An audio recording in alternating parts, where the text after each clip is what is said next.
Ayun, di ba? Ang dami talaga nagko-comment, nagsasabi sa akin, Sir, huwag kayong magsasawa. Sana ituloy nyo lang yan. Ang pagpapakalat sa buong bansa. Yung mission natin, itong Color Genetics.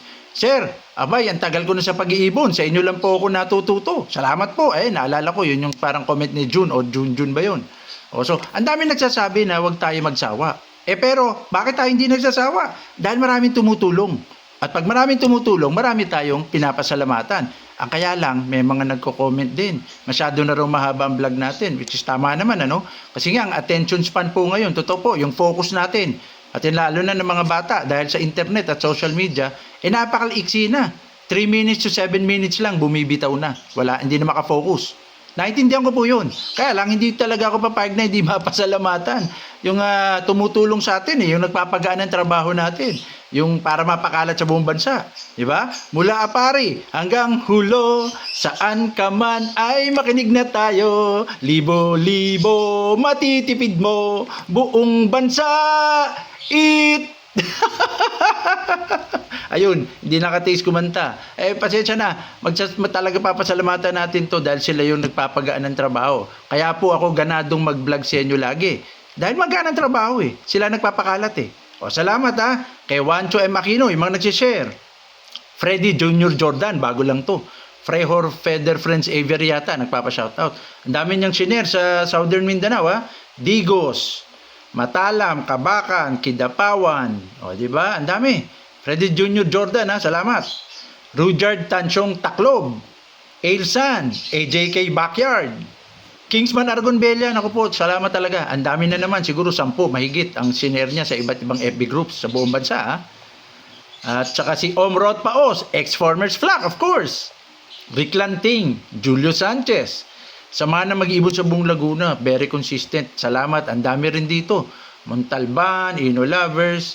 Sama na mag-iibon sa buong Laguna yan JM Aviary Aquatics. Michael Abaroa Goma. Excuse me po. Noel De Mesa. Hernani Villamaria de la Cruz, Ronaldo Tismo, Sebaj Nolyab Ocobas, Jayomini Avery, thank you. Anthony Panelo, halika, aral tayo, sabi niya. Ger Aver, Diego Silang, Lay Erha Gekeliana Chua, apoy sa Ilocos Norte naman siya, dami, 3 to. 3 sa Ilocos Norte ang grupo niya. Crimson Seraph Avery, Altam DC Avery, ayun. Rayaj Tayag Dagohoy, Juancho M. Aquino, at yung iba naka-privacy settings. Okay, so balik na tayo. Part 2 ng Module 9. Alam ko, mahaba, pero tsagain lang po natin. Ito nakakatulong sa atin ng maayos anong gusto nating banggitin? Linawin sa Part 2 ng Module 9. Isa po itong binanggit ni Ian Bernardino na star senders natin. Nakakasend lang ng 10 stars. Kasi sabi ko, hindi malinaw kung ano yung nabago sa Spongy Zone, di ba? Binanggit natin yan. Ito, nagbigay ng bagong kaalaman or added info si Ian Bernardino. Ang sabi niya dito, ewan ko kung nakikita dito may nabasa din po ulit ako sa violet mutation. Binabago nito ang nanostructure feather, specifically sa Spongy Zone. Okay, ang pagkakasabi niya, binabago. Pero ang pagbabago nito medyo technical. Bibilisan ko na lang. At sinasabi niya, nagre-reflect ng wavelength na may haba na 450 to 480 nanometers ang blue. Samantalang sa violet naman, 400 to 450 nanometers. So, medyo hindi lang to microscopic, mas maliit pa kasi nanometers So, sinasabi niya, ang nababago yung shape na umiiksi ang wavelength. Ayun. Huwag na natin masyado munang itindihin pagka masyadong technical. Pero at least, nagbibigay siya ng mga additional info. Ian Bernardino, no? Tapos may mga nagtatanong na sino ba itong nagtanong nung huli? Ang sabi niya, pareho lang ba sa dark factor? Ang violet factor, magkaiba po. So pwede silang magkasama, pwede silang kombinasyon sa isang ibon, pero magkaiba pong mutation yun. Si Junjun nga, sabi niya kung nai-split ba sa violet, kung ang pairing is blue times violet, sa Indian ringneck yung tinatanong niya. Hindi po, ibig sabihin, hindi na-split ang violet kasi dominant siya. Pag kumarga, lumalabas kagad o nagpapakita kagad, nababago niya kagad ang phenotype o yung itsurang kulay na nakikita sa mata. Kung ano yung nakikita mong kulay na panlabas, lumalabas kagad ang violet, hindi siya na-split. Kasi pag sinabing split, kunwari po Lutino split sa blue. O di ba wala ka namang makitang blue? Ang nakikita mo lang yung lutino lang. Yun yung phenotype, lutino. Split sa blue kasi hindi nga lumalabas agad ang blue. Doon ginagamit ang terminong split kasi hindi ka agad lumalabas. Ang mga dominant or incomplete dominant, tulad ng violet, lumalabas ka agad yan. Kaya nga pag kumarga siya sa green, labas ka agad siya. Nababago niya kagad yung shade ng pagka-green. Labas ka agad sa green. Di ba? Nabago niya eh. Kaya hindi ginagamit ang salitang o terminong split sa violet kasi dominant siya. Okay. Hanapin pa natin yung mga medyo gusto nilang mabago. Ito. Siguro, magpapakita naman tayo ng mga magagandang mga violet mutation dito. Ito, persong ganda oh. Kaya, J.R. Bermas, oh. Nagpapa-ID siya niyan. Pero nakita nyo naman, di ba? Parang Ewing Vaio, perso to. At sabi niya, kung lumabas may pagka-opaline. Ayan. J.R. Bermas, ha? Sabi kasi natin, di ba? Mag-flex ng mga ibon natin. Nicolo Banyaga Nosilo. Special mention, star senders natin yan. Kay RMJYSN naman, ito yung kanyang par blue na violet. Ang ganda ng pagka-violet actually, tingnan nyo mabuti. RMJYSN. Ganda ng pagka-violet, ng pagka-par blue violet niya. Ito kay Arnold Senen. Arnold Senen, tinatanong niya kung violet green ba yan. Parang normal actually, parang wild type fisher form. Ang ganda ng pagkaka-wild type nga niya, kaya lang hindi ganun kapula yung beak, so bata pa siguro. At hindi ganun ka puti ang eye-ring niya, baka sa camera lang Pero maganda yung pagka-green niya kay Arnold Senen to.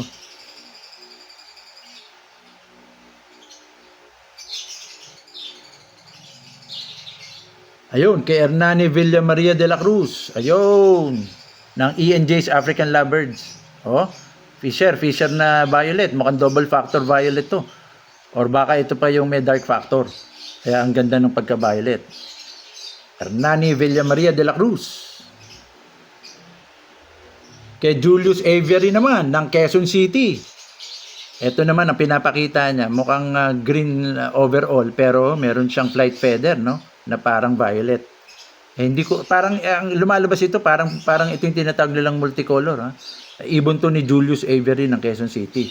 So ang dapat kasi mangyari, itim lang din yan, pero yung kung violet green ang gusto niyang palabasin dito, dapat itim lang din yung primaries, pero itong pagka-green ng katawan at ng overall na pagka-green niya, nag-iiba, medyo dumidiin. Ganun ang violet green. Salamat, Julius Avery, Quezon City. Ay kay Figura Alvin, ito mukhang may karga nga violet, parang napapansin natin. Kung ang pinanggalingan ng magulang nito is violet, siguradong violet green ito. Kung yung magulang may violet, visual violet. Kaya Figura Alvin po yan.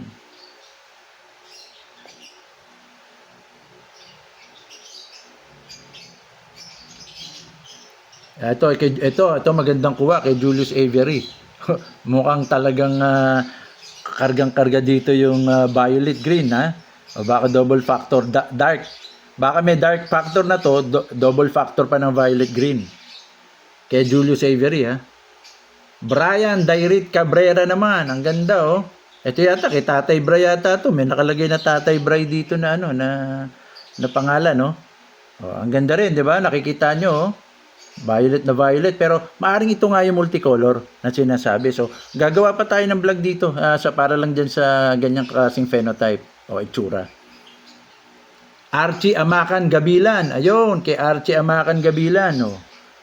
Meron siyang violet dito na parang actually par blue. Ganda ng pagka-violet. Kahit ito mismo. Ito mismo mukhang may violet factor to. Or maaring olive green. Double dark factor green naman. Archie Amakan Gabilan. Iba naman tong kay Jonathan Vasquez.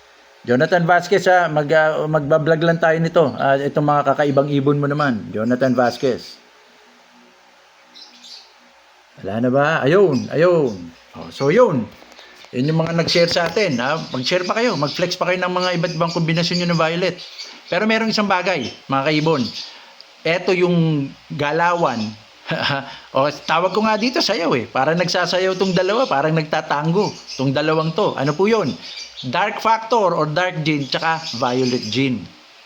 Oh, pareho nilang binago ang spongy zone, di ba? At medyo nauuhaw lang ako, andali lang. Pareho nilang binabago ang spongy zone. So, pareho po itong pwedeng kumarga ng sabay. Sa sa ibon. At kadalasan pag sabay itong pumalo or kumarga sa blue na ibon, naku po, ang ganda naman ng itsura, ang ganda ng lalabas, pero hindi ganun kadali makita sa mata kung ano-ano talaga yung kombinasyon. Meron tayo dito ipapakita, mga kaibong. Eto. Galing to kay Dirk. Ito nga yung sinasabi natin, no? Babasahin ko na lang, medyo maliit, mabilisan. Ang sinasabi niya, pag may single factor violet blue ka, samahan mo ng dark factor, magiging kakaiba na yung pagka-violet niya. Ganon din sa double factor violet blue, lagyan mo ng dark blue. Masyadong mahaba to. So ito na lang. Ito yung ginawa namin according dun sa description ni Dirk sa page 553 ng Lovebirds Compendium niya. Shout out naman kay Romulo Avery. Matagal na kaming di nagkahuntahan, pero nung mga 7-8 years ago na yata. Ito yung lagi kong kahuntahan. Isa sa mga unang taga-subaybay natin to, matyaga. May violet factor group kami. Tapos sinunod namin itong description ni Dirk, yung sayawan o galawan ng dark factor tsaka ng violet gene. Nagbigay siya ng color shades dito. Pinakita niya sa akin, sir, tama ba itong pagkaka-describe ni Dirk? At ito, sabi ko, may babaguhin lang ng pakonti-konti, pero maganda. Okay, ito, ayan. Sana makita nyo na maayos. Ayun. Saan na ba yun? Ayun. So, pag normal blue, ayun, no? Kitang-kita, yan ang forma. Yan ang color shade ng normal blue. Pag cobalt or dark blue, eto. Normal shade ng cobalt or dark blue, Ngayon, may pumasok na violet. Diba? Kumakarga ang violet sa blue. Alam naman natin, kaya violet blue. Tingnan niyo yung pagkakaiba ng cobalt o dark blue sa single factor violet blue. Yan, Diba? May konting pagkakaiba. Pero pagka hindi trained yung eye mo, hindi ka biyasa ang mata mo, mamimiss out mo kagad. Kala mo pareho lang. Dark blue, single factor violet blue. Eto na. Nagsama na ngayon. Hindi pa pala, sorry. Double factor violet blue. Kasi ito, single factor lang. Tingnan nyo, nadiin na. Kumikinang na ng konti. Nadiin na yung pagiging violet. Diba? Double factor violet blue na yan. Okay? Nakikita yung pagkakaiba, diba? Eto na. May single factor violet yung ibon, pero may dark blue siya. Kasi nga, pwede maging kombinasyon sa blue na ibon yan. So, ang single factor violet, dark blue, tatlong kombinasyon. Blue gene, dark gene, tsaka violet gene. Tingnan nyo, mas lalong kuminang, mas lalong dumiin. Single factor violet, may isang dark blue, dark factor sa blue na ibon. Single factor violet, dark blue. At ano ang pinakamakinang, pinakamadiin at parang ang ganda sa mata na pagka-violet. Di double factor violet na may isang dark blue. Ayan. Ito. Double factor violet, dark blue. Diba? Ang kintab, parang makinang na madiin. Intense. Intense yung pagka-violet niya. Ibalik-balikan nyo lang to para makabisado nyo itong ano na to, graph na to, color graphics na to. Ito, i-discuss pa uli natin itong sa dark factor. Nagbigay din siya ng green, dark green, olive or double dark green. Mabilis lang din to. Blue, dark blue, double dark blue, mauve. Ayan yung mga kulay, kung napapansin nyo. Kung gusto nyo makita, ipopost nyo. Kasi naka-video to. Pag post nyo, di screen capture nyo na. Para ma-train yung ating mata. Okay, so nakita nyo yung galawan, nakita nyo yung sayaw ng dark factor tsaka violet gene, dark gene tsaka violet gene na kumarga sa blue. O di ba yung shade ng kulay niya pa iba-iba, pero kung hindi nga matalas ang mata, mamimiss out mo yan, maguguluhan ka. Ano ba to? Double ano ba to? Dark blue ba to? Dark factor ba to? Violet, yung pala nagsama-sama na. Single factor violet na may dark blue, double factor violet na may dark blue. Ngayon, pag-usapan natin na mauve, kasi binanggit din to ni Dirk. Kakarga din ba ang violet sa mauve? Tama po. Yung dalawang double dark factor blue, pwedeng kumarga ang violet, sorry. Pero hindi na halos natin mababanaagan. Kasi yung pagka-mauve niya, yung pagka-dark brown niya, hindi na nakaporma yung wavelength ng violet. Ika nga, yung color wavelength ng violet. Pero karga-karga at nandun sa ibon yung violet. Kaya, wag po tayo makakasiguro na may mauve tayo. Akala natin wala ng violet kasi parang hindi nagkulay violet eh. Pwede pong may kargang violet yun. Talagang natabunan lang ng pagka-mauve niya o pagka-double dark blue niya. Malinaw tayo dun ha. So yan, napakarami natututunan at pag gusto pa po nating mag-clarify lang, mag-flex lang tayo ng mga kumbaga yung mga iba't ibang shade o iba't ibang kinang or diin ng violet ano natin, visual violet na mga ibon natin. Eh, hanggang dito muna, 15 minutes na. Ayoko rin masyado nang tumagal. Maraming po salamat. Clarify lang kagad. Hasta la vista! Whoop!